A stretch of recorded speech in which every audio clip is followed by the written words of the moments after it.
funciona. Parece que sí. Entonces ahora sí vamos a arrancar. Listo. Bueno, entonces la idea de la sesión, les recuerdo, es trabajar este tema de los requisitos, avanzar. Estábamos hablando, hago un recorderis rapidito de la clase pasada para que todos estén en contexto. Empezamos a hablar de ingeniería de requisitos, pero también empezamos a hablar de requisitos, ¿cierto? A nivel de ingeniería de requisitos hablamos un poco de cómo era el proceso de ingeniería de requisitos. Hablamos de ingeniería de software primero, ¿no? A nivel más general. Estábamos hablando de que pues dentro de la ingeniería de software hay muchas actividades, hay diferentes metodologías, y después pasamos a hablar directamente de lo que era ingeniería de requisitos.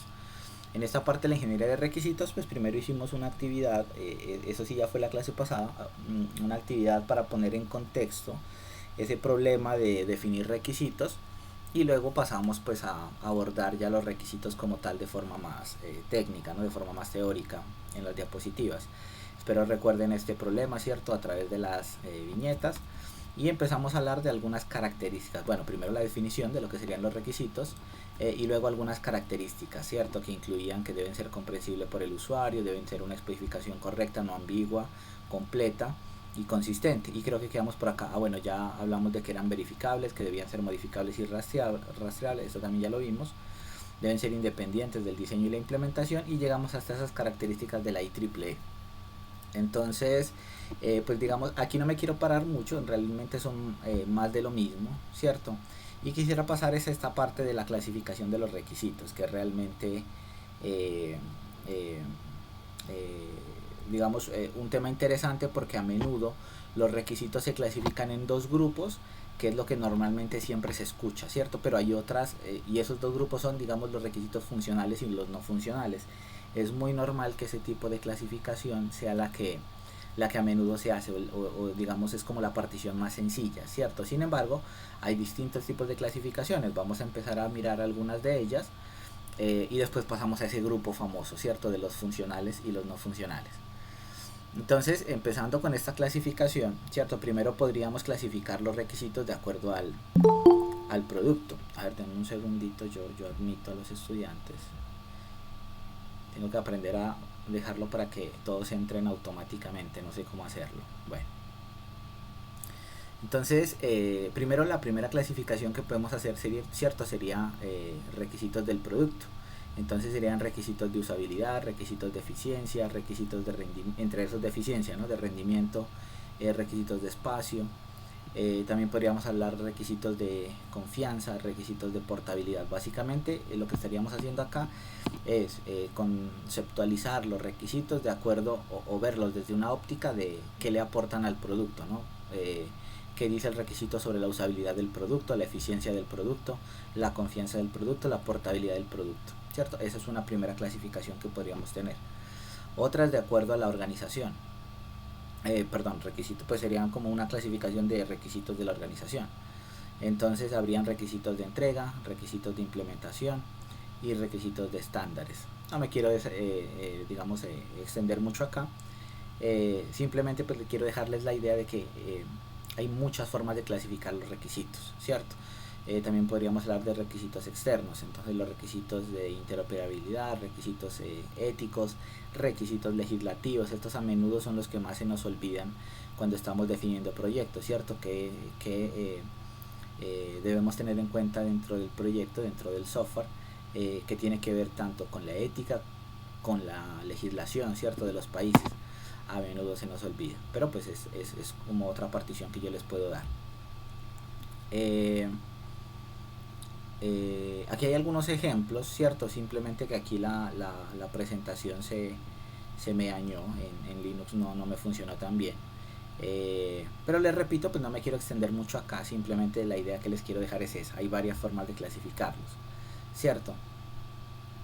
Y de acuerdo al autor que vayamos a consultar, incluso pueden haber más clasificaciones que esas tres que ya les mostré, ¿cierto? Podríamos hablar de requisitos de comunicación del sistema, por ejemplo, si el sistema debe utilizar el protocolo TCP/IP, ¿cierto? Para las comunicaciones, requisitos de interfaz de usuario, por ejemplo, La interfaz de usuario del sistema deberá ser consistente con los estándares definidos en la IBM, requisitos de fiabilidad, requisitos de cómo es el entorno de desarrollo, requisitos de portabilidad, ¿cierto? En fin, hay muchas formas de clasificar a los requisitos. Sin embargo, esta es como la partición, digamos, más popular en la que podemos clasificar esos requisitos. Y básicamente esta es la parte que me interesa que les quede más clara, porque a menudo hay confusiones de cuando estamos hablando de los requisitos, como ahora que lo hacemos a un nivel digamos general, a un nivel macro, a un nivel independiente de las metodologías. Estamos hablando del nivel, digamos, conceptual de más alto nivel, ¿cierto? Del más general. Entonces acá hablamos de estos requisitos funcionales y no funcionales. Cuando pasamos a las metodologías ágiles, entonces estos conceptos cambian, ¿cierto? Y a menudo los estudiantes me preguntan, profe, ¿y dónde quedaron los conceptos de los requisitos funcionales y no funcionales cuando ya estamos viendo Scrum, por ejemplo, ¿cierto? ¿Dónde quedó eso? Entonces, esa es como la primera cosa que deben recordar, ¿no? Que esta es una clasificación de requisitos general, independiente de la metodología. Esta clasificación se transforma, ¿cierto? Es como que se le agrega un aderezo, y si bien la clasificación está ahí de forma escondida, pues ya el aderezo la cambia, ¿cierto? Ya es diferente. Entonces, cuando lleguemos a los requisitos en el mundo de las metodologías ágiles, esto va a estar pero por debajo, ¿cierto? Sin embargo, la clasificación real dentro de las metodologías puede que cambie levemente. Entonces no se olviden de eso, ¿cierto? Esto es una clasificación general e independiente. Y de ese modo, pues la partición que se hace también es muy general, ¿cierto? Entonces miren que cuando hablamos de requisitos funcionales o no funcionales, básicamente estamos partiendo los requisitos más o menos con el siguiente digamos como análisis.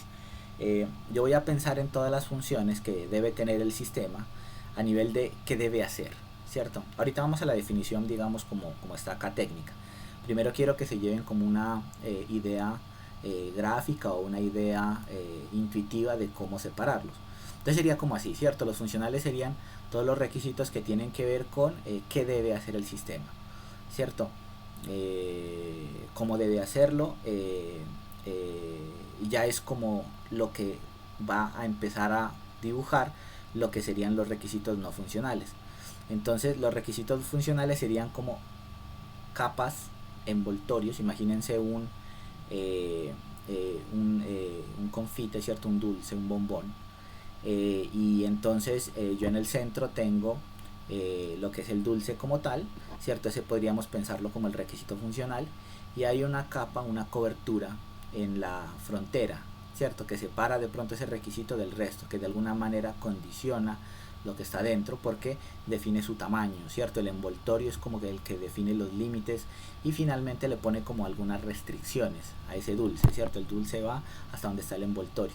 Entonces más o menos así serían los requisitos no funcionales, serían como requisitos que sin decir realmente qué es lo que hay dentro, ¿cierto? Porque el envoltorio no sabe, el dulce que está envolviendo. Si bien eso es cierto, no influye en lo que está dentro, simplemente le pone como unas restricciones, como unos límites, unos condicionamientos. Entonces esos serían los requisitos no funcionales, ¿cierto? Los que no describen directamente funciones nuevas o qué debe hacer el sistema, ¿cierto? Sino que define restricciones sobre esas cosas que el sistema está haciendo. ¿Listo? Entonces más o menos esa idea gráfica les puede ayudar para no enredarnos mucho con esta parte. No sé si hay preguntas o dudas con esa partición que les acabo de hacer. Me interesa mucho que esa parte les quede claro, porque pues esto les cae en el parcial, ¿cierto? Y normalmente es una de las partes donde se enredan mucho. Por favor pregunten si hay alguna duda en esta parte. Recuerden que no estoy viendo mucho el chat, entonces si hay preguntitas ojalá que las hagan por voz, pero parece que no hay. Bueno, espero vayan saliendo entonces las duditas cuando ya entremos en esta parte como más teórica, ¿no? Entonces vamos a mirar ahora sí las definiciones de los requisitos funcionales. Entonces miren, describen los servicios o funciones del sistema. También podríamos decir que indican lo que hacen o deben hacer los sistemas, las necesidades de los agentes, intervenciones del sistema o las intervenciones del sistema propuesto, ¿cierto? Entonces miren que básicamente los requisitos funcionales describen ese comportamiento del sistema, describen lo que el sistema debe hacer. Y los no funcionales entonces describen restricciones del sistema o del proceso. Entonces miren esa diferencia, ¿cierto? Acá es qué hace el sistema y acá las restricciones de ese sistema o de esas funciones. Entonces esas restricciones del sistema o de esos procesos pueden ser a nivel del servicio, a nivel de la interfaz, a nivel de los atributos, entre otros aspectos. Por ejemplo, un requisito no funcional a nivel de servicio podría definir restricciones de cómo ofrecer un servicio, ¿cierto? Este servicio tiene que ofrecerse de forma independiente a la ubicación geográfica de donde se conecte la persona, o al revés. Podríamos decir, no, este servicio se debe poder ofertar únicamente para los usuarios que estén en Medellín o solamente en Colombia, y para los demás no ofrecerlo. Es un ejemplo, ¿cierto? De interfaz. Entonces, por ejemplo, a nivel de interfaz a veces nos gusta hacer interfaces muy ricas, ¿cierto? Muy bacanas, pero miren que, por ejemplo, pocas veces nos ponemos a pensar que parte de nuestros usuarios podrían tener, por ejemplo, discapacidades visuales, ¿cierto? ¿Qué pasa si tenemos un público tal vez que confunde los colores, ¿cierto? Que tiene daltonismo. Entonces, ¿será que nuestra interfaz la podemos adaptar, ¿cierto? Para ese tipo de discapacidades visuales? ¿Qué tal si hacemos una interfaz gráfica con alto contraste entre blancos y negros y evitamos el uso del color, ¿cierto? Que solo sea blancos, negros, y logramos un contraste que haga que la interfaz pues no requiera de colores para funcionar muy bien. Podría haber un requisito en ese sentido, ¿cierto? Atributos de calidad, ahorita más adelante vamos a mirar que la calidad es una clasificación, digamos, también en sí misma bastante compleja. Entonces más adelante hacemos ejemplos de ¿cierto? De atributos de calidad y otros aspectos. Entonces noten que acá realmente no se está hablando de una función como tal. Ustedes me dirán, pero es que acabaste de hablar de la interfaz, ¿cierto? Me acabaste de hablar de una función del sistema. Y entonces no, ¿cierto? No hablé realmente de una función del sistema. Yo de lo que hablé fue de que en general todas las vistas, sin importar lo que haga tu aplicación, sin importar si estoy en el módulo de notas o sin importar si estoy en el módulo de reporte de estudiantes aprobados o reprobados, sin importar realmente la función en la que esté, yo no te estoy hablando de una función específica, sino de cómo esa función debe funcionar, ¿cierto? ¿Qué restricciones debe tener esa función? Entonces, por ejemplo, si acá estabas tú pensando en una función de que me reporta las notas de los estudiantes, yo te digo, hombre, para esa función que reporta las funciones del estudiante, qué tan bacano si vos la pones amigable para una persona con discapacidad visual. Entonces noten la diferencia, ¿cierto? No estoy hablando de una función en específico, sino de restricciones sobre las funciones como tal. Entonces no estaba yo hablando acá de una función. Profe, pero vendría la pregunta, ¿no? Ya que ustedes no me preguntan, yo me pregunto solo.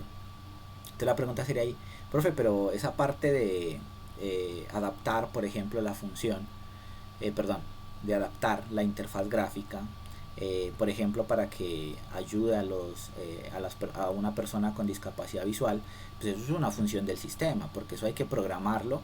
Y normalmente, por ejemplo, yo si estuviéramos en una interfaz gráfica, ¿cierto? Me voy a ir a una página web simplemente para ilustrarlo, por ejemplo acá en la de la IEEE.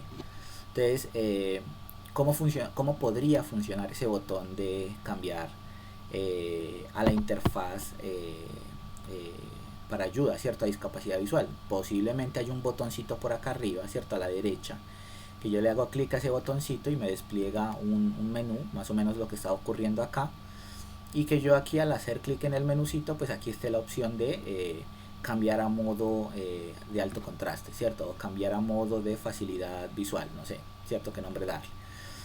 Y entonces la pregunta sería, eso se tiene que programar, eso es como un controlador, entonces sí es una función del sistema.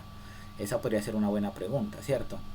Y la respuesta sería es que, bueno, si bien eso es una función de software, ¿cierto? Que se tiene que programar, si estamos hablando de una aplicación orientada por objetos, de pronto eso incluso es un método de una clase, ¿cierto? Que se tiene que programar. Si bien eso es cierto, cuando hablamos de requisitos, ¿cierto? Nosotros estamos hablando de funciones en otro sentido. Estamos hablando de funciones en el sentido de funcionalidad que ofrece el sistema, de servicios que le ofrece al sistema, de formas en las que el sistema da tratamiento a los procesos industriales que tiene una organización. Que una organización hace papitas o embotella refrescos. Entonces, contame cómo es el proceso de embotellar la bebida, cómo es el proceso industrial, cómo es el proceso de control, y yo voy a desarrollar funciones informáticas, funciones de software o procedimientos, ¿cierto?, de un sistema para darle servicio, apoyo a esos procesos industriales. Entonces miren que normalmente cuando hablamos de funciones nos vamos es como a eso, ¿no?, a los procesos industriales. No tanto a las funciones de software, ¿cierto? Al public, static, void main, a ese tipo de funciones no es precisamente ese el significado. Entonces, si bien esto, repito, ¿no?, se programa como se podría programar como una función, realmente pues el uso de la palabra función acá es levemente distinto. Entonces no estamos hablando de lo mismo. Esa función, digamos, al momento de ejecutarse, bajo esta óptica que estamos estudiando acá, lo que hace es darle servicio a los distintos módulos del sistema. Entonces, si tú tienes por ejemplo, un módulo para reportar las notas, un módulo para inscribir asignaturas, un módulo para consultar el horario, entonces lo que estaría haciendo este botoncito que estábamos imaginando ahorita, lo que estaría haciendo este botón es condicionar, alterar, modificar levemente la forma en que todas esas otras funciones del sistema funcionan, ¿no? Entonces, que si yo iba a consultar el horario y lo hacía de cierto modo, entonces esta funcioncita lo que estaría haciendo es condicionar, modificar, alterar, ponerle restricciones a ese calendario. En este caso la restricción sería pues que tenga un alto contraste y que facilite la visualización de personas con discapacidad, pero no define nada de la función como tal, ¿cierto? Y mira que no, en ningún lado tampoco se está diciendo que solamente se debe aplicar para el módulo del horario o para el módulo de inscribir asignaturas, sino que el requisito no funcional, realmente la forma en que se escribe es que el sistema o todas las funciones del sistema deben permitir, ¿cierto?, una lectura. Entonces miren que aplica todo, ¿cierto? No se habla de una función en específica, sino a todas las demás. Entonces de esa forma es que podemos descubrir o anticipar cuando un requisito es no funcional, ¿cierto? Cuando modifica o altera la conducta de las demás funciones del sistema. Entonces expresan cualidades como cualidades de los sistemas, de sus componentes, de sus objetivos, de sus procesos, de las metas o intenciones de los agentes, de los contextos externos e internos del sistema, de los objetos implicados por las intervenciones de los agentes y del sistema. O podríamos decir simplemente que se representan por metas o por características incorporadas en las metas, ¿sí? Entonces miren que esta definición, digamos, si la leemos así textual, es un poco misteriosa, pero espero que con esa ejemplificación que hice ahorita quede un poquito más claro.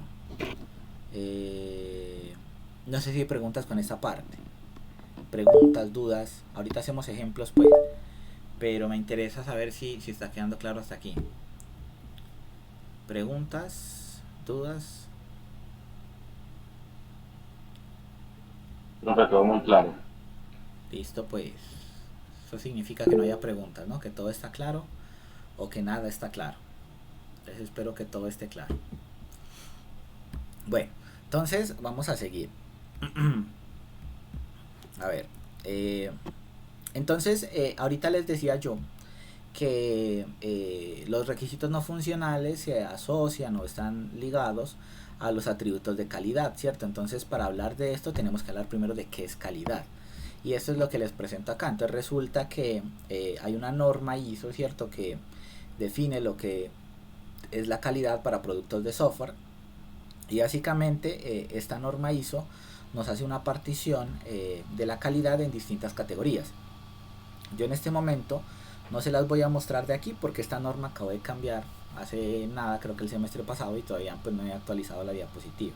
Pero entonces miremos esta norma ISO 25010 en la web, ¿cierto? Igual si a ustedes se les olvida, con que recuerden que hay una norma ISO de calidad de software ni siquiera tienen que memorizar el número, normalmente el buscador pues los lleva inmediatamente, ¿no? Es esta, la ISO 25010. Entonces, miren que yo busqué cierto ISO calidad y entonces llegamos acá. Entonces, en esta página, este recurso, pues lo que hace es que nos muestra esta partición que les cuento. Cambiaron de la diapositiva que les mostré a la actual.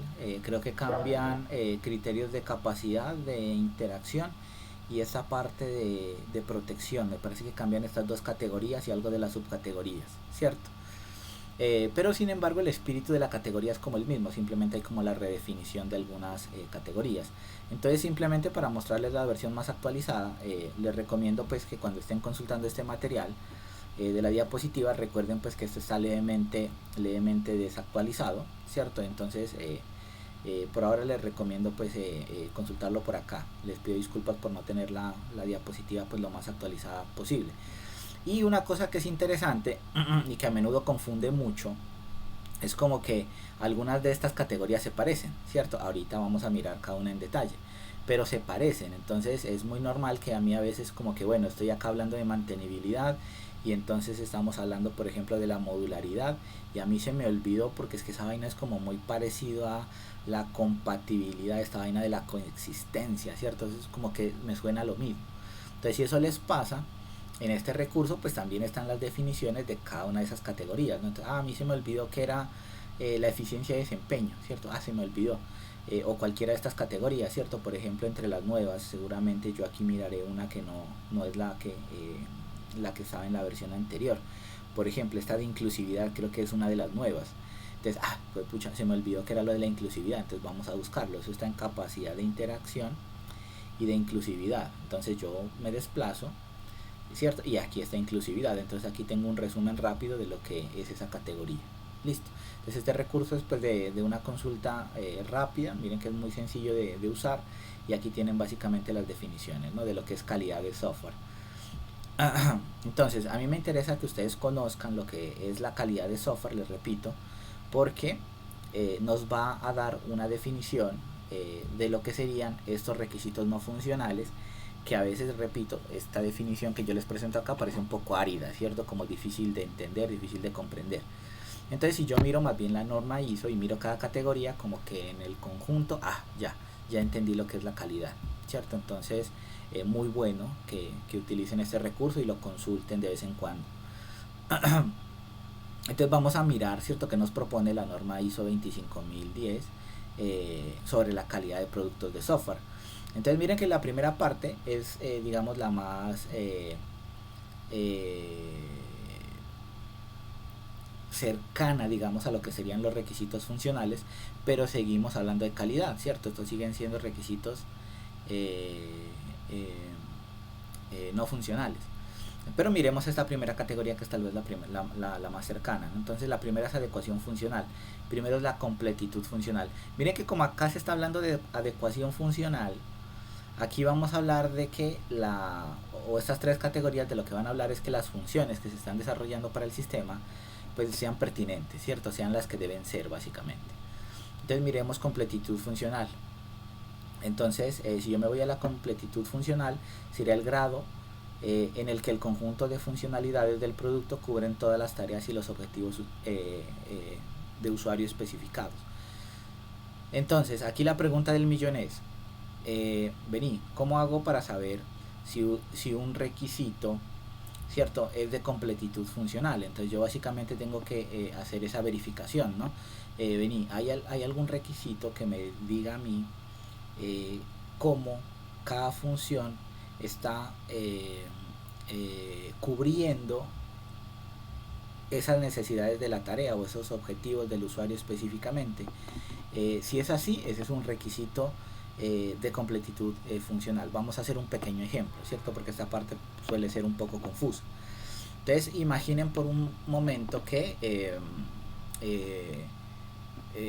de acuerdo a las políticas, digamos, de inclusión, se promueve que toda institución debe tener sus instalaciones y también sus portales web pensados para personas por discapacidad, y piensen que nos van a hacer una auditoría y nos van a medir, ¿cierto? Y entonces nosotros tenemos que preparar cómo estamos en ese tema de acceso a personas con discapacidad.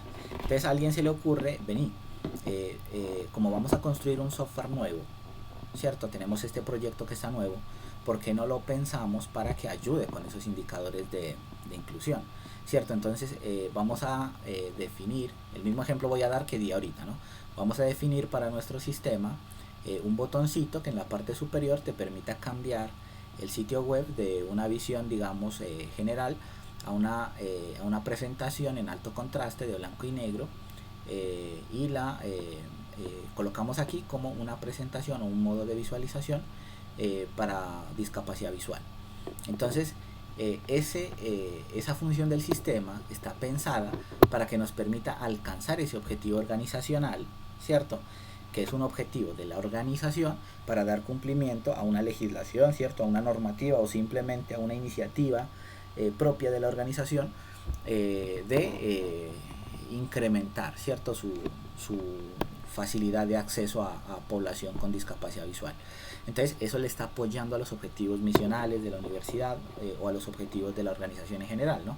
Entonces mira que eso se puede plantear como un requisito del sistema, ¿no? Entonces yo a nivel de requisitos podría escribir: el sistema debe permitir visualización para estas personas pues como con discapacidad. Y entonces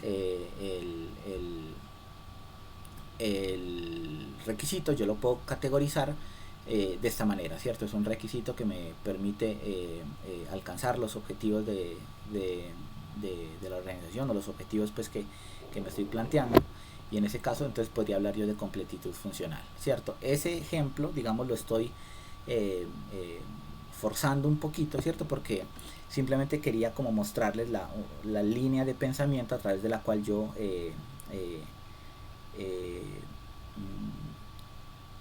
logro, ¿cierto? Definir si un requisito lo puedo categorizar o no, ¿cierto? En cada una de estas funciones, en cada una de estas categorías, perdón. Pero así puedo irme con todas, ¿cierto? Igual les repito, ahorita más adelante hacemos más ejemplos. Pero entonces, así como hay una categoría de completitud, hay una categoría de corrección y una categoría de pertinencia. Las tres hablan de las funciones del sistema como tal, ¿no? El uno habla de que esas funciones sean pues de completitud, la otra es de corrección y la otra es de pertinencia. Entonces la de completitud, el grado en el que el requisito cubre todas las tareas que debe necesitar, ¿cierto? Ese interesado, esa organización. Entonces si está completo, ¿cierto? Si cubre todo. La corrección funcional, el grado en el que el producto del sistema o la capacidad, ¿cierto? Del producto o el sistema para proveer los resultados exactos cuando es usado por los usuarios específicos, o sea que sea correcto, ¿cierto? Debe ser exacto, entregar el resultado que es. Y la pertinencia, capacidad del producto de software para proporcionar un conjunto de funciones que faciliten la consecución de tareas y objetivos del usuario especificados. Entonces, ¿cierto? Que estén todos, que estén correctos y que sean pertinentes, es decir, que me lleven al objetivo que yo tenía. Tal vez ahorita me equivoqué, ¿cierto? Y viendo bien las tres categorías, el ejemplo que di de la inclusión, ¿cierto? Podría pensarse más bien como pertinencia funcional, ¿cierto? Porque me lleva a los objetivos del usuario. No sé por qué lo dije acá arriba, ¿cierto? Leí muy rápido objetivos y me fui por allá. Bueno, entonces esa sería la categoría de adecuación funcional. Miren que es la que va a hablar como directamente así como de las funciones, ¿cierto? Pero estas de aquí en adelante se vuelven un poquito más diferentes, un poquito más alejadas de una función específica y empiezan a hablar como más en general. Miremos por ejemplo esta de eficiencia de desempeño. Entonces, como el nombre de la categoría advierte, acá vamos a hablar de distintas formas de pensar la eficiencia. De la eficiencia se puede pensar tanto a nivel como del comportamiento temporal, como la utilización de recursos y capacidad, ¿cierto? Entonces vamos a mirar esa categoría. Miren que las tres va a hablar siempre de eficiencia, no se olviden de esa parte. Eficiencia de desempeño, ¿cierto? Entonces esta característica representa el desempeño de un producto en la realización de sus funciones dentro de parámetros de tiempo y rendimiento especificados y con uso eficiente de los recursos. Entonces recuerden pues que los dos recursos tal vez más importantes de un computador es pues la CPU y la memoria RAM, ¿cierto? La memoria principal. Ya después podríamos hablar pues de memoria secundaria, ¿cierto? Disco duro, incluso pues de energía, pero usualmente miren que esta categoría de eficiencia de desempeño se refiere o al tiempo, ¿cierto? O a este consumo computacional. Y básicamente el consumo computacional tiene que ver con esto, ¿cierto? De cómo se utilizan esos recursos. Entonces, si un requisito habla sobre sobre estos elementos que están ahí subrayados, es muy probable que yo lo pueda categorizar en alguna de las secciones de eficiencia de desempeño, ¿cierto? Entonces aquí podríamos hablar primero de comportamiento temporal, ¿no? Entonces el grado en que un producto realiza sus funciones de forma que el tiempo de respuesta y el ratio de rendimiento cumple los requisitos especificados. Un ejemplo muy simple de esto. Miren que hay un número. Ahorita no se los voy a revelar, primero los voy a preguntar y luego les revelo el número. Pero el número de segundos que una persona espera antes de... A ver, imaginen yo por un momento que voy a abrir esta página web, ¿cierto? Entonces escribo el enlace, le doy enter o hago clic, ¿cierto?, sobre el hipervínculo en otra página y lo accedo. Y entonces yo espero que cargue, ¿cierto? Y miren que carga. ¿Cuál es el número máximo de segundos en los que el usuario espera y si no ve que carga, está haciendo pues actualizar, ¿cierto? F5 o vuelve a hacerle clic al enlace? Y les hago la pregunta, ¿cierto? ¿Ustedes cuánto tardan normalmente esperando? ¿Alguien me puede compartir ese número? ¿Cuánto tiempo ustedes esperan antes de hacerle F5 a una página a ver si no carga? Ay. La con la que estaba sentado. 3 segundos. 3 segundos. Yo, 5 segundos. 5 segundos. ¿Quién da más? ¿Quién da más? Nadie espera más de 5 segundos. 3 segundos, no. 3 segundos. Y miren que sí, realmente ese es el número exacto, 3 segundos. Ese es el número exacto, yo lo vi en algún artículo en algún momento, ¿cierto? En el que pues hacía un estudio serio de esa estadística y se le preguntaba a los usuarios pues cuánto tiempo esperaban, ¿no? El resultado del estudio es que más o menos 3 segundos es lo que cualquier usuario espera. Y entonces eso impone restricciones para un sistema que está, por ejemplo, generando un reporte. Usualmente los reportes pueden demorarse un poquito más, o cuando se está diseñando una interfaz gráfica con acceso a muchas cosas a la vez. Entonces, por ejemplo, espero no tener alguna bobada por ahí, pero tratemos de abrir mi Facebook ahí. Entonces miren que el Facebook, no lo tengo abierto, pero bueno, a ver, vamos a ver si funciona alguna de estas credenciales. El problema es que no me acuerdo cuál es el mío. No, hermano. Bueno, lo intentamos. Hagámoslo con Amazon.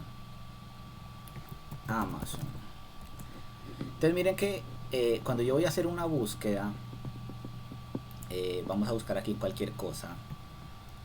Me gusta buscar cosas para servidores. Entonces busquemos, por ejemplo, pero es que cargo muy rápido, hombre. Bueno, entonces miren, lo que les quiero ilustrar es que cuando se está construyendo una página que tiene demasiados elementos, a mí me gustaba la idea de Facebook porque Facebook te presenta, apenas tú entras, no tienes que hacer como acá en Amazon, que yo tuve que buscar, ¿cierto? Entonces, por ejemplo, PC chasis, no sé, tienes que buscar, en Facebook no pasa, tú entras y nada más entrar, ya tienes como un menú central que carga un montón de información. Ese montón de información usualmente, mira que lo interesante es que no viene de una página nomás, sino que lo que aparece en Facebook o en Instagram, si tú quieres, ¿cierto? Cualquiera de esas redes sociales, usualmente aquí aparecen las publicaciones de mis amigos, ¿cierto? De mis allegados, y entonces el sistema tiene que consultar un montón de cuentas, ¿cierto? Para saber qué contenido me muestra acá. Empezando por ahí, ¿cierto? Y hay que hacer una consulta compleja.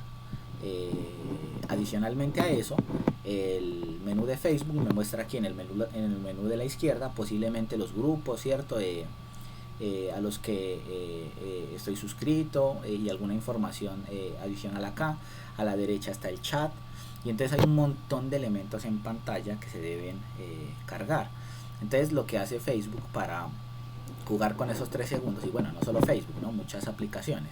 Lo que hacen es que apenas carga el sistema, te carga como un coco vacío, ¿cierto? Es que aquí no se alcanza a ver, pero usualmente te colocan como un placeholder, es decir, la imagen todavía no te la presentan, pero te presentan un cajoncito vacío gris y un loguito que está cargando, ¿cierto?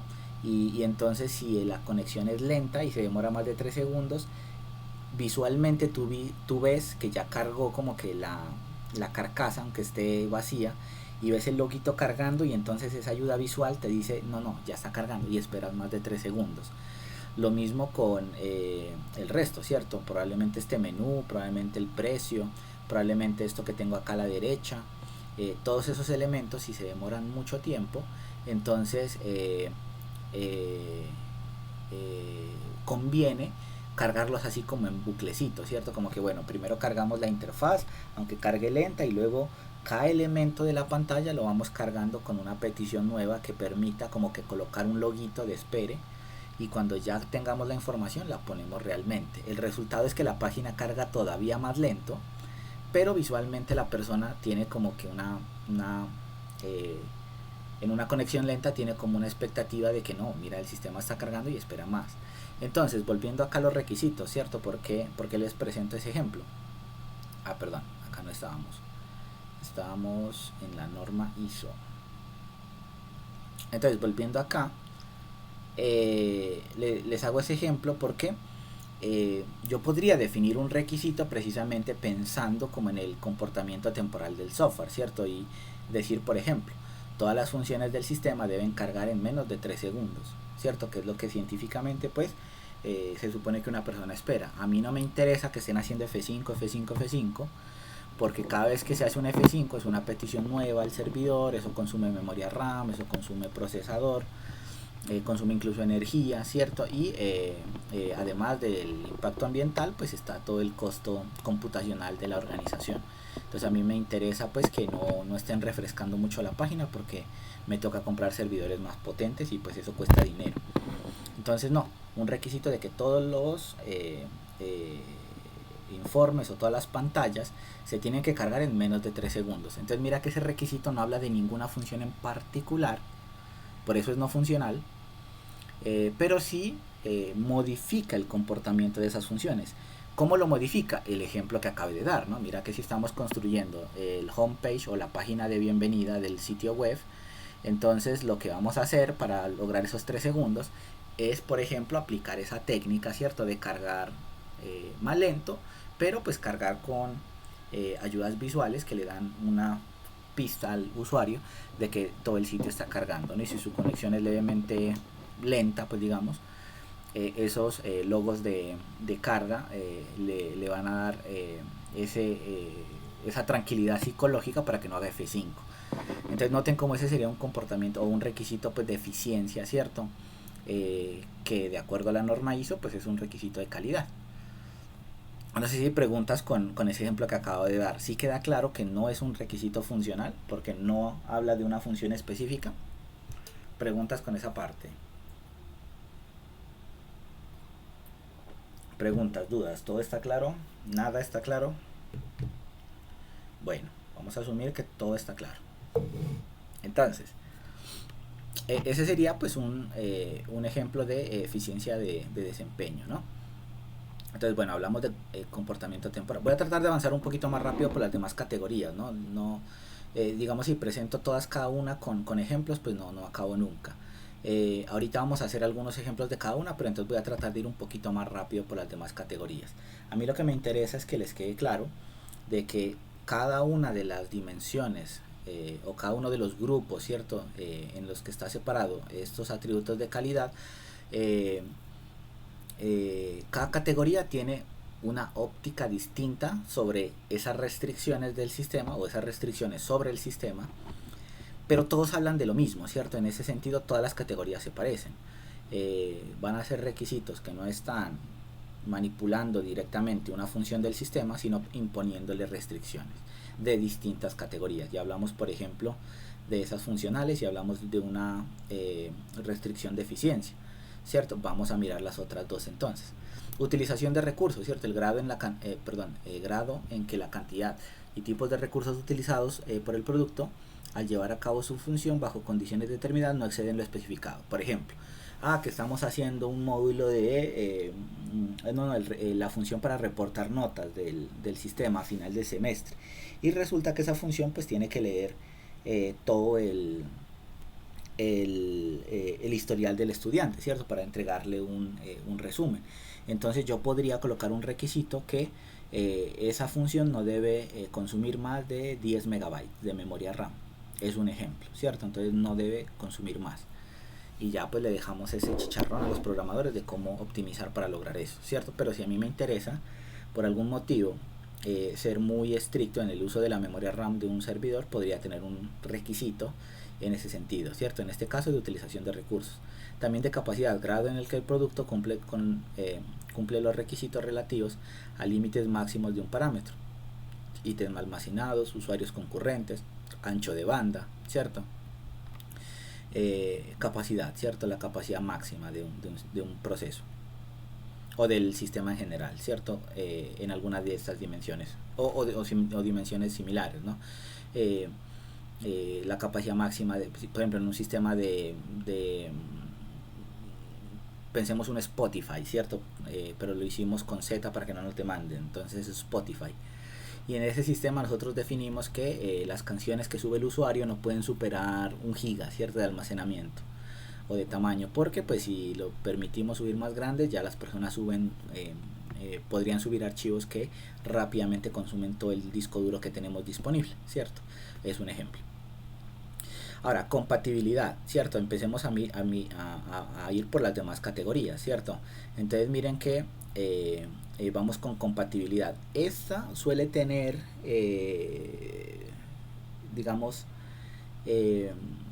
se suele confundir, ¿cierto? Un poquito estas categorías de compatibilidad, de capacidad de interacción, de flexibilidad, de mantenibilidad, ¿cierto? Yo he visto que estas categorías a menudo se confunden. Entonces, por favor, si hay dudas, por favor plantearlas. Listo.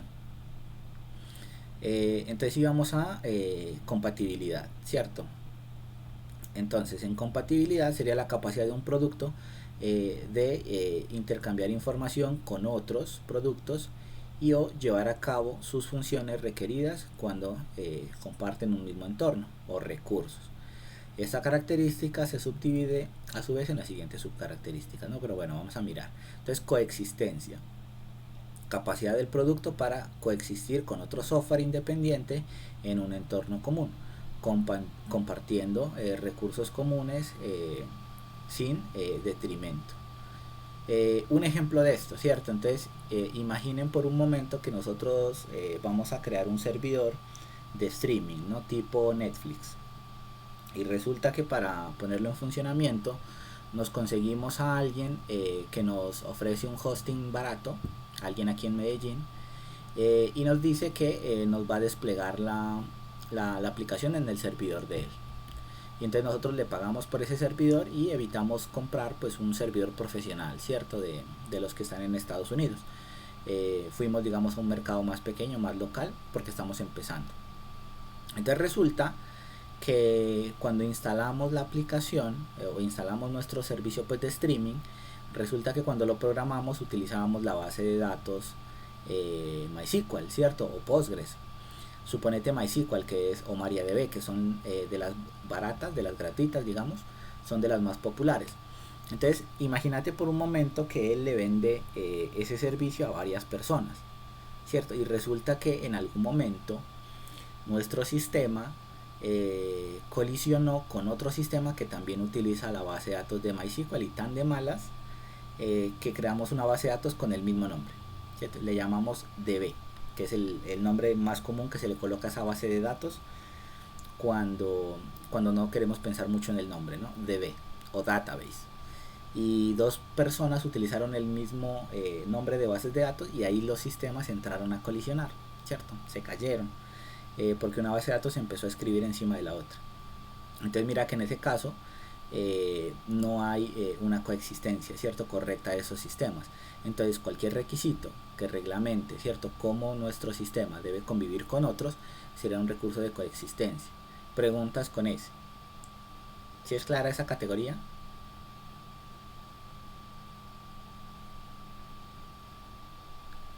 Capacidad, miremos esta otra y si no hay preguntas entonces yo hago una. Miren esta, interoperabilidad, ¿cierto? Capacidad de dos o más sistemas o componentes para intercambiar información y utilizar información intercambiada. Entonces aquí viene como una pregunta. Si esta categoría a ustedes les está quedando claro. Entonces, ¿qué pasa si yo les digo en algún momento, bueno, vamos a definir un requisito y entonces el requisito va a ser el siguiente? Miren que cuando nosotros estamos utilizando una computadora es muy normal que utilicemos Windows, ¿no? A mí personalmente me gusta Linux por el tema de los servidores.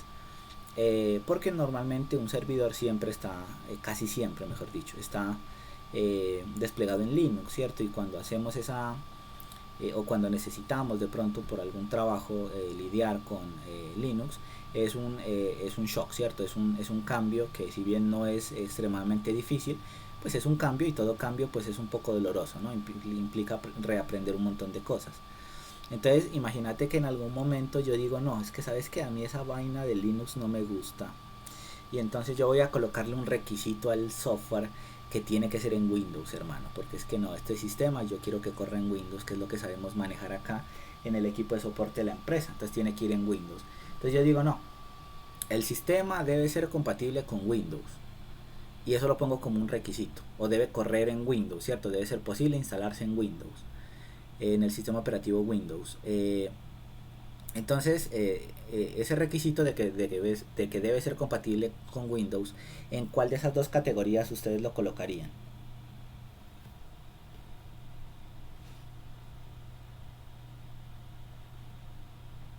¿Sí es clara la pregunta?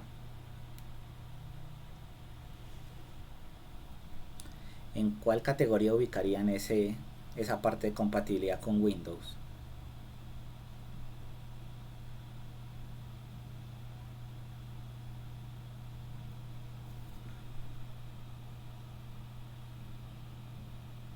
¿No es clara la pregunta o no es claro dónde ponerlo? ¿O qué problemas les da categorizarlo?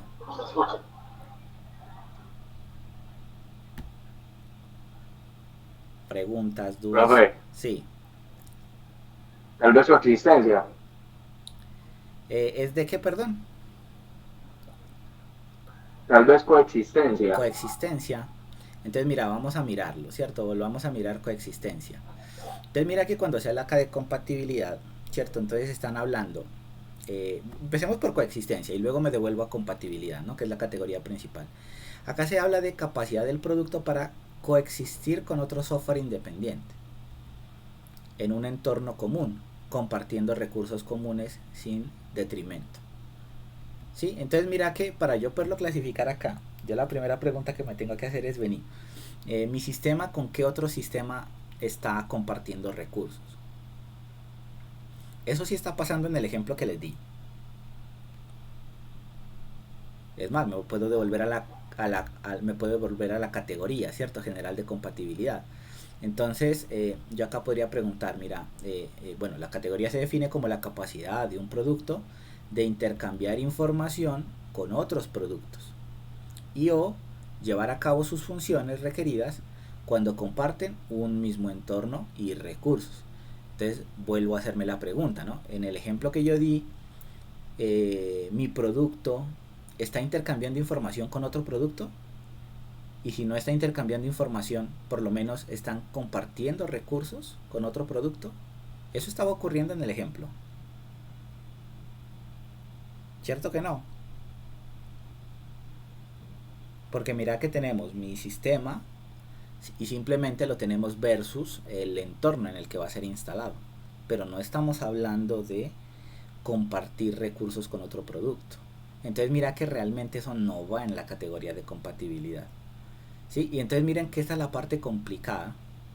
Y esto de pronto les cae en el parcial, entonces pónganme atención, ¿cierto? Esta es la parte complicada de esta categorización, ¿cierto? De cómo leer bien o comprender bien a qué está haciendo referencia a cada una de las categorías. Entonces si yo bien de forma digamos a propósito intencional, utilicé la palabra compatibilidad, pues en ese caso la utilicé para confundir, ¿cierto? A propósito, para mirar si, o preguntar básicamente si vos sí te acuerdas que es compatibilidad, ¿cierto? En la ISO.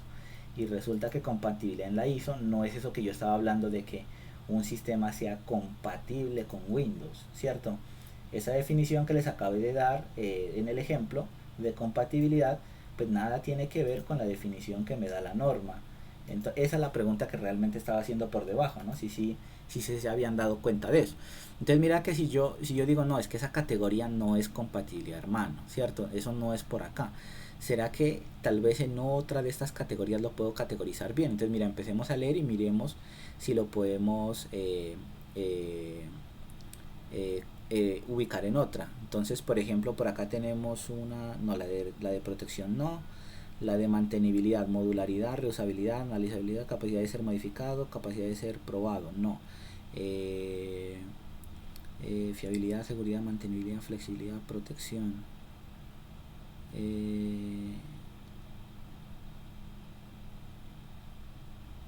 Ay, Dios mío, de haber preparado el ejemplo.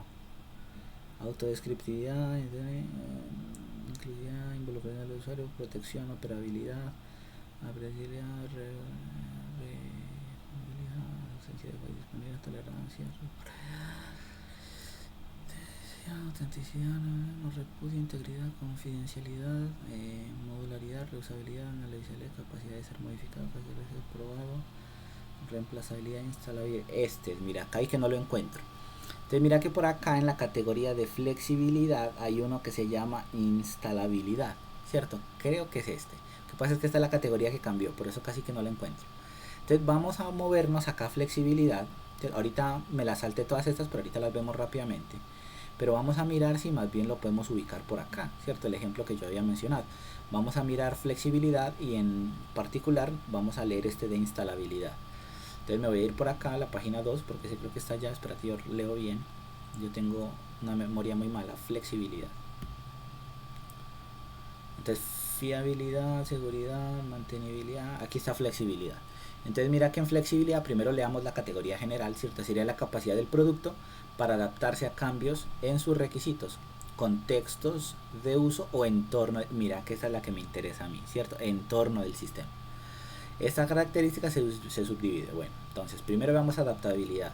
Capacidad del producto que le permite ser adaptado de forma efectiva y eficiente a diferentes entornos determinados de hardware, software, operaciones de uso. Mira que más o menos podría ser, ¿cierto? Porque estábamos hablando de que el sistema podría ser desplegado en Linux o en Windows, aunque el requisito realmente yo no lo di como tan así en el ejemplo, pero podría estar como relacionado, ¿no? Porque aquí mira que esas operaciones o condiciones de uso tiene que ver con eso, ¿no? Con el sistema operativo. Vamos a mirar escalabilidad, capacidad del producto para gestionar cargas de trabajo crecientes o decrecientes y para adaptar su capacidad a la variabilidad. Ese no, ¿cierto? No tiene que ver. Veamos este de instalabilidad, facilidad con la que el producto se puede instalar y o desinstalar de forma exitosa de un determinado entorno. Este es el que yo necesitaba, ¿cierto? Mira que este requisito de instalabilidad realmente sí está hablando de la plataforma. En este caso pues yo hablaba de un sistema operativo Windows, y esta es la categoría que realmente lo describe bien, ¿cierto? Sería esta categoría de instalabilidad. Simplemente vamos a la de la reemplazabilidad, ¿cierto? Que sería la capacidad del producto para ser utilizado en lugar de otro producto de software determinado con el mismo propósito y en el mismo entorno. Este es interesante, miren, ¿no? Un ejemplo rápido de esto es qué pasa, por ejemplo, si yo tenía una base de datos en MySQL y me di cuenta que MySQL lo compró la Oracle por allá en el 2000 algo y realmente dejó de recibir actualizaciones, ¿cierto? MySQL está pues digamos muy caidito y toda la gente que empezó a trabajar en MySQL se pasó a hacer un sistema que se llama MariaDB.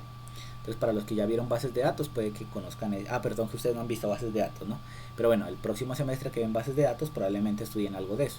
Entonces muchas de las aplicaciones que se desarrollaron hace unos años en MySQL, que les repito, hoy en día todavía es muy popular, bueno, muchas están migrando, ¿cierto? A lo que es MariaDB. Entonces toda la gente que se salió de MySQL empezó a montar MariaDB y ese es digamos el nuevo MySQL, ¿cierto? MariaDB. Entonces En reemplazabilidad podríamos hablar de eso, ¿no? De la capacidad de mi sistema de reemplazar ese componente, ¿cierto? Probablemente lo pueda categorizar ahí. Incluso puedo ir más allá, ¿no? ¿Qué pasa, por ejemplo, si yo estoy desarrollando un sistema de gestión de archivos que lo voy a utilizar en ese servidor más grande, ¿no? De streaming tipo Netflix? Y entonces a mí se me ocurre desarrollar un sistemita para gestionar archivos y resulta que lo hicimos en Java, pero nos dimos cuenta que era mucho mejor hacerlo en Python. ¿Será que es posible reemplazar todo ese sistema de gestión de archivos y que el servidor real no se dé ni cuenta, ¿cierto? Que le cambié el sistema de Java por uno de Python. ¿Será que eso es posible? Entonces mira que si yo defino un requisito podría estar hablando de eso, ¿no? De reemplazabilidad. Vamos a mirar, bueno, no sé si preguntas con ese, dudas. Sí quedó claro que realmente no era la categoría de compatibilidad, sino esta de flexibilidad. ¿Preguntas con eso? ¿Dudas? ¿Hay dudas? ¿Todas? ¿Ninguna? Bueno, espero que todo esté claro. Entonces me voy a devolver a las que me salté, ¿cierto? Como hoy de tiempo es la 1:09, estamos bien. Entonces, ya pasé por la de compatibilidad. Vamos a ver a la de capacidad de interacción, ¿cierto? Vamos a ver capacidad de interacción. Entonces, la categoría general, vamos a leerla primero, es la capacidad del producto de software para que el usuario interactúe mediante su interfaz, intercambiando información para completar determinadas tareas. Entonces miren que básicamente lo que estamos hablando acá es cómo el usuario interactúa con el sistema. Que solamente tecladito. Que vamos a habilitar que se puede utilizar comandos de voz con un micrófono, ¿cierto? Que vamos a habilitar touch, ¿cierto? Es decir, comandos de pantalla táctil, aunque eso, bueno, en realidad es lo mismo que un mouse, ¿no? Pero estamos hablando de esos requisitos, ¿no? Entonces, veamos algunas de las subcategorías. Entonces, reconocibilidad de la adecuación, entonces sería la capacidad del producto que permite al usuario entender si el software es adecuado para sus necesidades.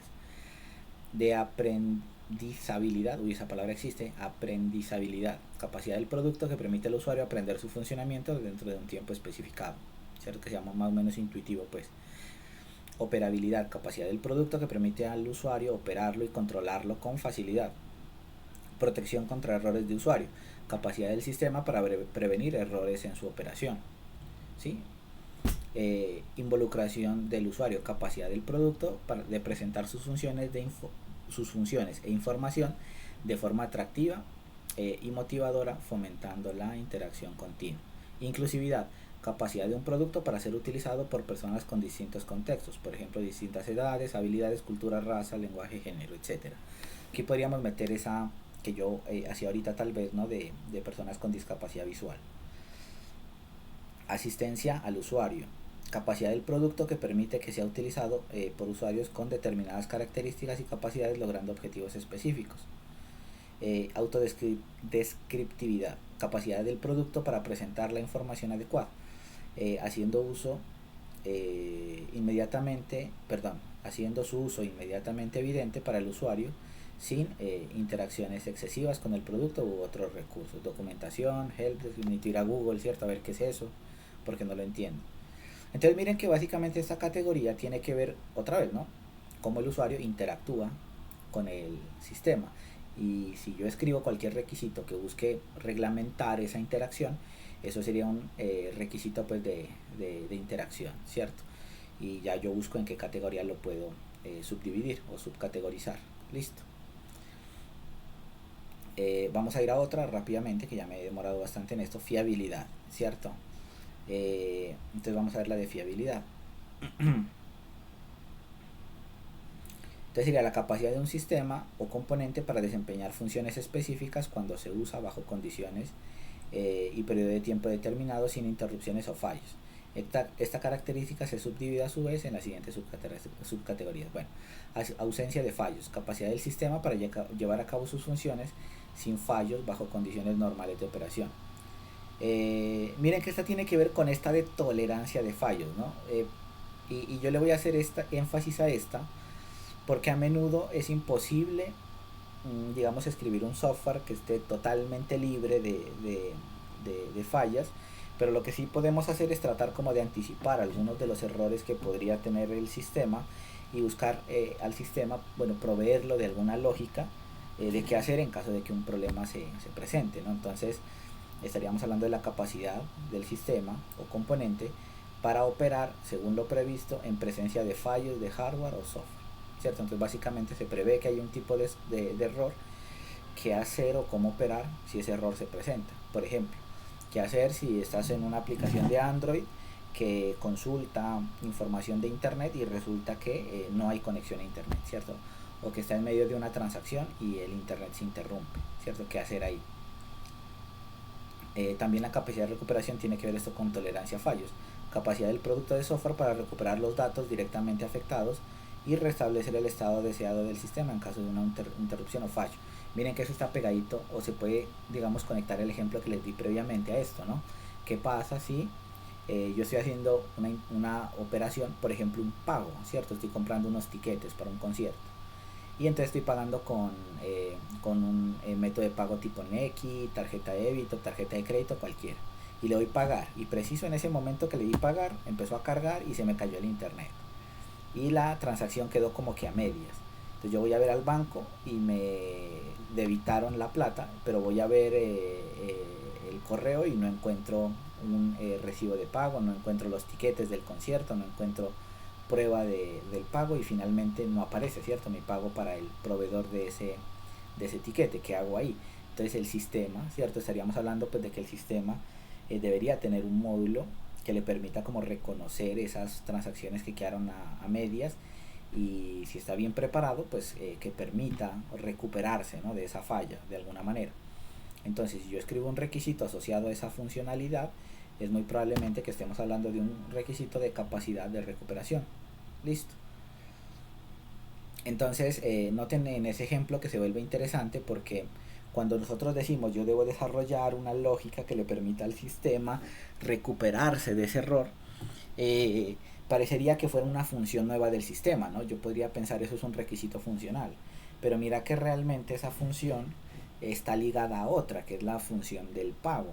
Incluso ese mismo requisito o esa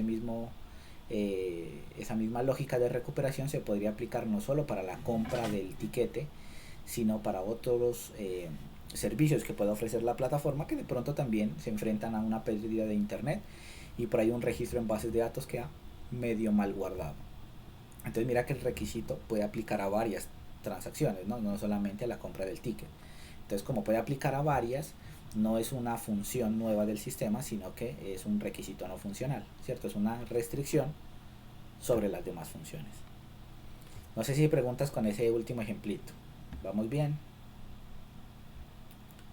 Bueno, seguridad, ¿cierto? Luego vienen los requisitos de seguridad. Básicamente todo esto tiene que ver con seguridad de la información, ¿no? Pero sería la capacidad de protección de la información y datos, de manera que las personas u otros productos tengan el grado de acceso a los datos adecuados a su tipo a sus tipos y niveles de autorización, y para defenderse pues de los patrones de ataque de agentes maliciosos, ¿cierto? Entonces básicamente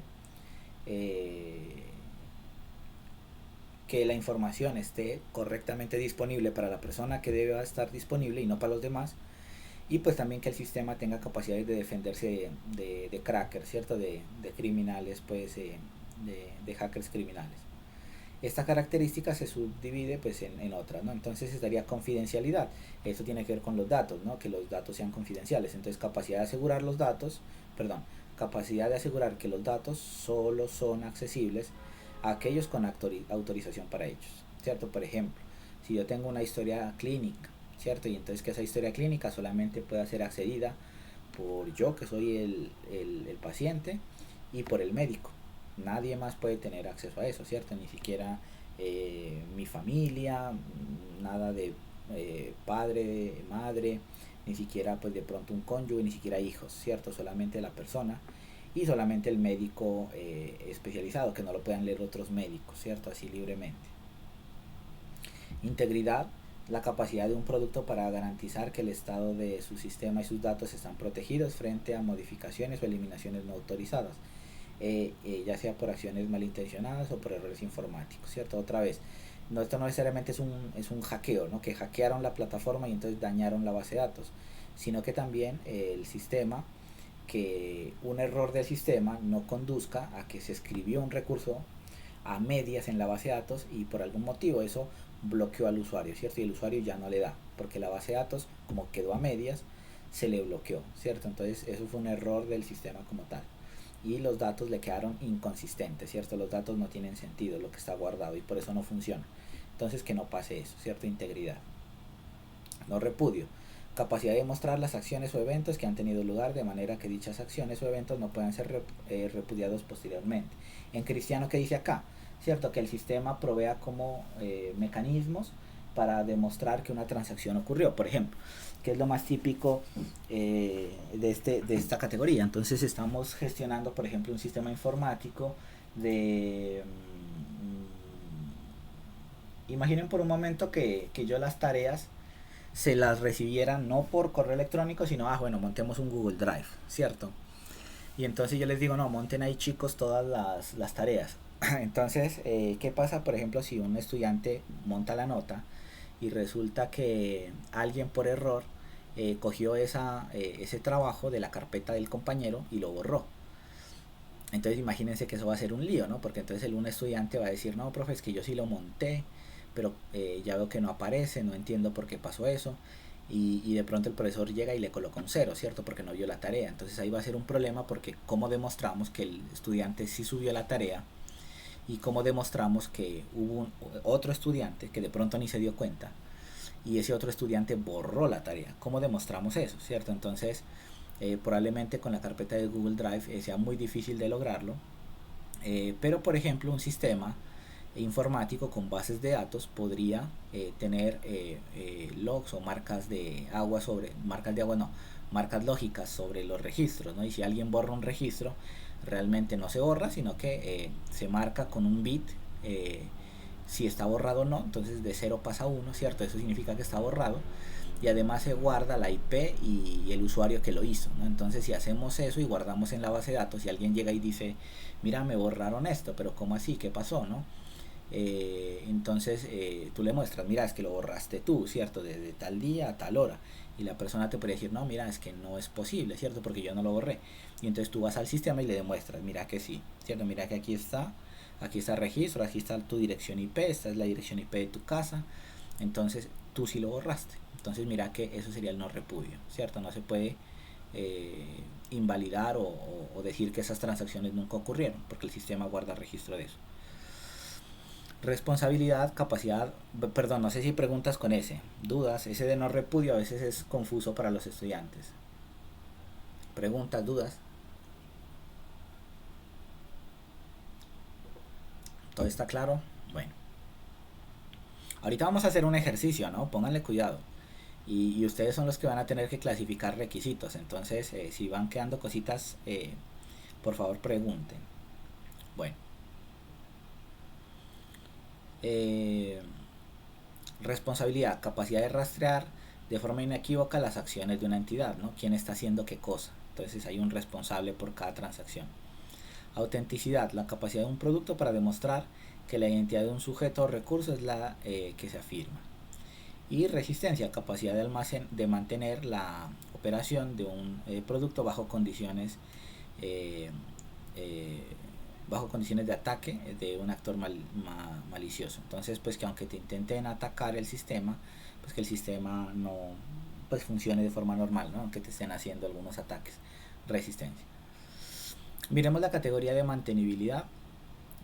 Voy a pasar más rápido por esta. Esta característica representa la capacidad del producto de software para ser modificado efectiva y eficientemente debido a las necesidades evolutivas, correctivas o perfectivas. Entonces miren que acá básicamente estamos hablando de que el software debe ser elástico, ¿no? Eso lo hablamos la clase pasada incluso, y hace varias clases les he mencionado que un sistema a menudo se enfrenta a evolución en los requisitos por cambios en las legislaciones de los países, por cambio en las condiciones de mercado. Hay muchas razones por las que un producto puede cambiar sus necesidades a mitad de desarrollo del sistema, y entonces el sistema debe permitir, ¿cierto? En la medida de lo que más se pueda, permitir que sea modificado y que esa modificación pues no sea traumática, ¿cierto? Para el proceso. Entonces básicamente esta categoría tiene que ver con eso.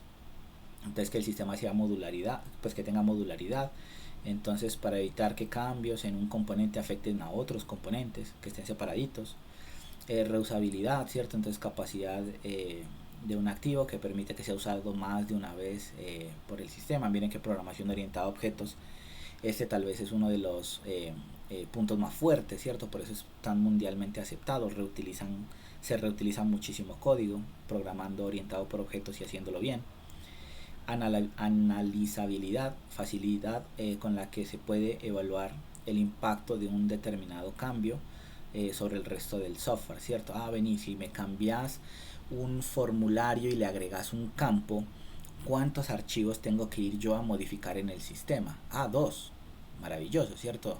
No fueron muchos archivos.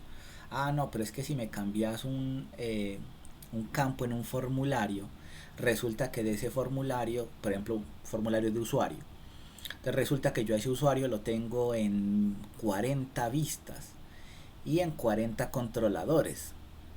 Entonces si vos me cambias ese formulario, yo tengo que ir a editar 80 archivos más los archivos de bases de datos. Entonces yo digo, ahí tal vez ese no está tan bueno, ¿cierto? Ya ese impacto pues es mucho más grande. Entonces esa capacidad de que yo lo pueda analizar, que el software facilite ese análisis. Capacidad para ser modificado, entonces la capacidad del producto que permite que sea modificado de forma efectiva y eficiente sin introducir defectos o degradar su calidad. Y capacidad de ser probado, ¿no? La facilidad con la que se puede establecer criterios de prueba para un sistema o componente. Entonces miren que una de las cosas interesantes que pocas veces se hacen es definir pruebas automáticas, ¿no? Para un sistema que se está desarrollando. Entonces algunas organizaciones lo hacen, son juiciosas y esto es muy útil. Definen pruebas antes de crear una función. Entonces por ejemplo, si voy a crear un promedio, entonces que el promedio siempre tiene que ser un número positivo, ¿no? Y yo creo una prueba en Java, una prueba automática que todo el tiempo está probando esa función, ¿cierto? Y cada vez que yo compilo o cada vez que yo ejecuto la prueba, dependiendo de lo que el flujo de trabajo pues imponga, se puede configurar de muchas formas, pero a menudo una de las cosas que se hace es que cada vez que se compila, ¿no? Que cada vez que se compila se ejecuten automáticamente las pruebas. Entonces si en algún momento alguien toca esa función y le daña el más por el menos y no se da cuenta, entonces la función ya da un número negativo y un promedio de pronto en el contexto no tiene sentido. Por ejemplo, un promedio de notas, ¿cierto? Un promedio de notas no tiene sentido que sea un número negativo. Entonces esa prueba si se logra definir de forma automática es como un seguro, ¿no? Que cada vez que compila, falló la prueba, ahí mismo me doy cuenta que hubo un error y investigamos, ¿no? ¿Qué pasó? Entonces esa capacidad de ser probada. Flexibilidad, entonces sería la capacidad del producto para adaptarse a cambios en sus requisitos, contextos de uso o entorno del sistema. Esta característica, se subdivide. Entonces la flexibilidad sería adaptabilidad, cierta capacidad del producto que le permite ser adaptado de forma efectiva y eficiente a diferentes entornos determinados de hardware, software u operaciones de uso. Flexibilidad en cuanto a escalabilidad, ¿cierto? Capacidad del producto para gestionar cargas de trabajo crecientes o decrecientes y para adaptar su capacidad a la variabilidad. Este me lo voy a saltar porque ya lo leímos, ¿no? El de instalabilidad, lo del sistema operativo. Y reemplazabilidad también lo vimos en ese ejemplo, ¿no? Eso sería flexibilidad. Y protección es la última categoría, ¿cierto? Entonces sería la capacidad del producto en condiciones definidas de evitar un estado en el que se ponga en peligro la vida humana, la salud, la propiedad o el medio ambiente, ¿cierto? A menudo pues al menos yo sí soy culpable de esta. Cuando estamos programando nos olvidamos como del mundo real, ¿no? Y que a veces el sistema puede tener un impacto en la vida humana, en la salud, ¿cierto? Incluso en la propiedad o en el medio ambiente. Entonces es importante que si una aplicación tiene estas implicaciones o puede llegar a tener estos efectos, pues que esas restricciones para la operación del software pues estén documentadas dentro del mismo, dentro del sistema, o sea, como requisitos, ¿no? Dentro del proyecto, más bien que el proyecto pues incluya esos requisitos de protección. Entonces, restricción operativa, ¿cierto? Sería la capacidad de un producto para limitar su funcionamiento a unos parámetros o estándares seguros cuando se enfrenta a un peligro operativo, ¿cierto? Imagínate el software de un avión, ¿cierto? Entonces deben haber muchas restricciones operativas en una cabina, por ejemplo, ¿no? Cómo funciona la cabina de acuerdo a lo que reportan los sensores, en fin. Identificación de riesgos, ¿no? Capacidad de un producto para identificar situaciones u operaciones que puedan exponer la vida. Otra vez, ¿no? Un software en una cabina, en un sistema pues, que controla un avión. Eso está lleno de sensores que están en todo momento pues, identificando el estado de componentes de hardware del avión y buscando, ¿no? Problemas eléctricos, problemas de cualquier índole pues, física que pueda comprometer la operación pues, del avión. Protección ante fallos, entonces la capacidad de un producto para ponerse automáticamente en un modo de funcionamiento seguro o para volver a una condición segura en caso de un fallo, ¿cierto? Esto otra vez, no voy al ejemplo de los aviones porque es que es muy fácil verlo en ese entorno. Usualmente el software desarrollado para los aviones es muy seguro y probado extensivamente, pues o sea, se prueba muchísimo.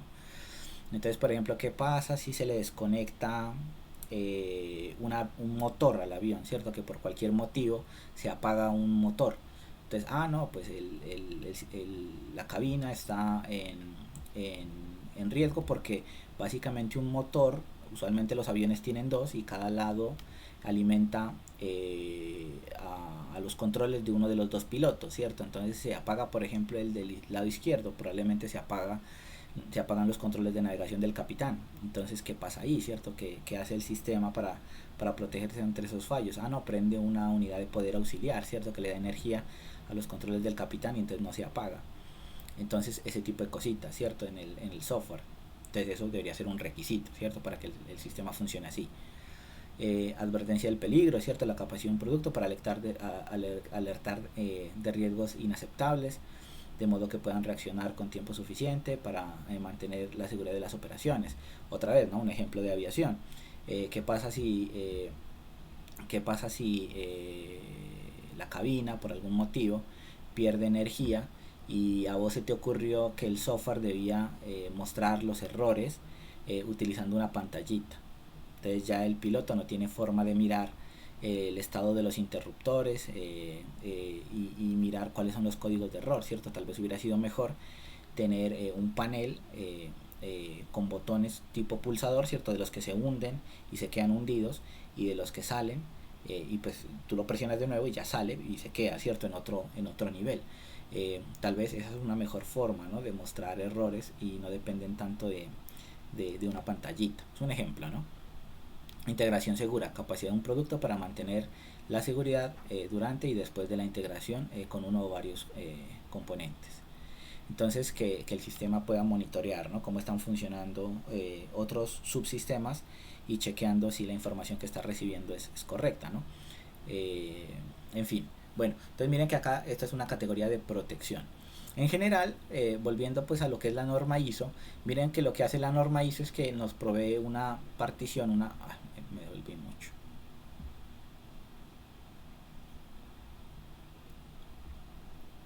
Acá. Entonces lo que hace la norma ISO pues 25010 es que nos ofrece un marco para clasificar los requisitos de forma eficiente, ¿cierto? Y pues digamos, si yo me enfrento a un requisito, fácilmente poder clasificarlo como un requisito funcional o un requisito no funcional.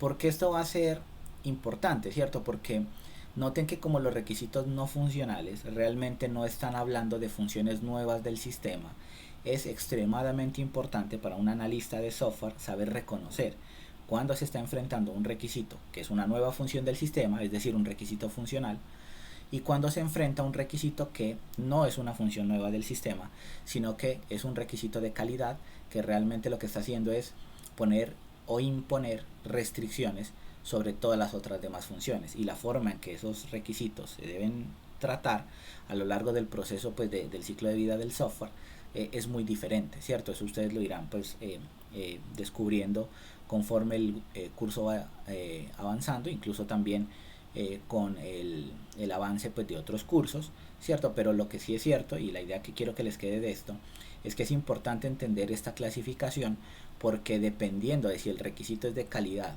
o sea, si es no funcional. O si es un requisito funcional, pues se lo va a tratar de una forma bastante diferente, ¿cierto? Dentro del ciclo de vida. Se le va a dar ese tratamiento muy diferenciado. Entonces, muy importante que ustedes cuando se enfrenten a un requisito, rápidamente sepan identificar si es funcional o no funcional. Que tengo que memorizarme todas estas categorías y sabérmelas de memoria. Hombre, probablemente no. Eso lo puedes consultar rápidamente en Google, pero lo que sí deberías desarrollar de memoria es esa capacidad de clasificarlos, ¿cierto? Y de inmediatamente decir, no, esto es un requisito funcional, o decir, esto no es un requisito funcional, ¿cierto? Esto es un requisito de calidad. Eso sí, deberían hacerlo muy rápidamente, ¿cierto? Ya después, en cuál categoría va, bueno, ya puedo pues leer un poquito más detalladamente la norma y clasificarlo correctamente. Pero al menos reconocer que es de calidad, ¿cierto? El requisito. Preguntas hasta ahí. Que ahorita creo que tenemos una actividad. Profe, una pregunta. Sí. ¿Ahí me escucha bien? ¿Perdón? Profe, ¿ahí me escucha bien? Sí, ahí te escucho bien. Perfecto, profe. ¿Cómo funciona el tema de esa ISO en términos legales? Por ejemplo, con lo que usted mencionaba ahora sobre las fallas en un avión, donde digamos un avión sufre un accidente y se detecta que la falla fue por algo del sistema, digamos, en términos pues, de programación. ¿Eso lleva directamente a responsabilizar la empresa que hizo el software o cómo se manejan ese tipo de cosas? Pues mira, en la parte legal te tengo que confesar que no soy un experto, ¿cierto? Yo trato como de enterarme de cosas, pero no tengo un estudio formal o un título formal en el área. Sin embargo, lo que te puedo comentar es que a menudo, digamos, estos errores de software normalmente no persiguen al programador, ¿cierto? No meten pues en la cárcel al programador, pero sí se persiguen, ¿cierto? No sé si ustedes, mira, esto ya es como de la época de los dinosaurios, pero vamos a ver si logro encontrar, ustedes conocen el caso de la Terac, creo que se llamaba Terac algo, era un dispositivo médico para radioterapia. ¿Alguna vez lo habían escuchado? No, profe, de mi parte no. Si no te cuento, mira, esto era un dispositivo médico eh, que se utilizaba para el tratamiento de radioterapia, o sea, del cáncer, ¿cierto? Se utilizaba pues para bombardear a la persona con una radiación, unas ondas pues electromagnéticas y tratar de aislar pues un órgano o un tumor y tirarle radiación pues para que el tumor muera, ¿cierto? Obviamente pues esto, recuerden que la radioterapia pues y el tratamiento médico en general del cáncer pues es una vaina destructiva también para el cuerpo, ya si bien sea por tratamiento químico o incluso así radioterapia, pues no solamente mata el cáncer, ¿no? Sino que te mata a ti también. Entonces así como en el ejemplo del avión, el ejemplo pues de dispositivos médicos también es muy controlado, ¿no? Y este ejemplo de la Terac se los menciono es porque también tuvo un problema muy grande, creo que esto fue en los Estados Unidos, ¿cierto? Y entonces lo que pasó acá, para no hacer la historia muy larga, es que hubo un cambio como de versión de la máquina, ¿cierto? Se sacó la versión siguiente, que era muy parecida, pero que tenía hardware diferente. Y aún así dijeron, no, el hardware es como más o menos el mismo, reutilicemos el código. Entonces se trajo una versión del código sin hacerle pruebas extensivas y resulta que eso desembocó en que hubieran errores inesperados. Al médico, cuando estaba aplicando el procedimiento de la radioterapia, le apareció un error, ¿cierto? Y entonces el médico aprendió, y un error que no decía nada, decía pues como error 404, ¿cierto? El típico error web, obviamente pues un error diferente, ¿no? Pero pues es un ejemplo, ¿no? Recuerden el ejemplo de error 404 cuando ustedes miran la web. El problema es que para el dispositivo médico era más grave porque al menos en la página web te dice error 404, creo que es recurso no encontrado. Entonces te da algo de información. El médico no le daba ni eso, ¿no? De información. Entonces el médico aprendió que pues si presionaba un botón ya el sistema seguía. Y pues lo que estaba ocurriendo es que por debajo el sistema estaba avanzando, pero ya avanzaba dando dosis letales de radiación. Entonces claro, a los tiempos empezaron a haber muertes, ¿cierto? Y pues envenenamiento por radiación. Y entonces claro, hubo muchas personas y muchas demandas pues contra la empresa. En esos casos así como en los casos cuando ocurre pues en la aviación, normalmente la responsabilidad recae sobre la empresa, ¿cierto? Y la empresa pues a menudo digamos, esta es la parte legal que no domino, ¿cierto? Pero a menudo no se busca como meter a alguien en la cárcel, sino que a menudo lo que se hace es que se les impone como una responsabilidad social y usualmente aplican es como multas. Ellos tienen que compensar pues a las personas por esos daños que se están aplicando de forma económica. Entonces creo que así pasó y así pasa pues en la aviación, ¿no? Cuando hay errores de software que desembocan en pérdida de vidas humanas, y de eso hay mucho, ¿cierto? Eso lo pueden buscar en YouTube. Normalmente lo que ocurre es eso, ¿no? Hay organismos internacionales, nacionales e internacionales, que se encargan de investigar eso, hace cuenta pues el FBI, ¿cierto? Son investigaciones fuertísimas y usualmente ocurre eso, ¿no? Pues despiden en algunos casos a pilotos o a asistentes técnicos que a veces son negligentes en el mantenimiento de las máquinas, pero usualmente la responsabilidad recae sobre la compañía. No sé si te respondí. Sí, profe, muchísimas gracias. Pero entonces de eso hay muchos ejemplos, ¿no? Y esos ejemplos son interesantes, les repito, porque a menudo nos olvidamos que el software tiene un contexto social, un contexto, pues digamos, real y que puede tener impacto en la vida, ¿no? Y esos nichos, pues, por ejemplo, software para la aviación, para la conducción, para dispositivos médicos, son tipos de software que tienen una cantidad de pruebas, pues, impresionante, porque de eso literalmente depende la vida de muchas personas, ¿no? Bueno. Entonces miren, yo estoy mirando que ya se nos está acabando el tiempo, son las 1:39. Lo que sigue es hacer esta tablita, estos son ejercicios, ¿cierto? De clasificación de los requisitos, pero yo creo que más bien lo dejamos para la próxima clase, ¿cierto? Ya la próxima clase pues abordamos esta partecita y la continuamos. Yo creo que podemos dejar por acá, no sé si hay preguntas o dudas con respecto a estos temas, si es como claro el tema de los requisitos, su clasificación. Espero que sí. Bueno, entonces si no hay dudas, yo creo que podemos parar por aquí la grabación. Yo la voy a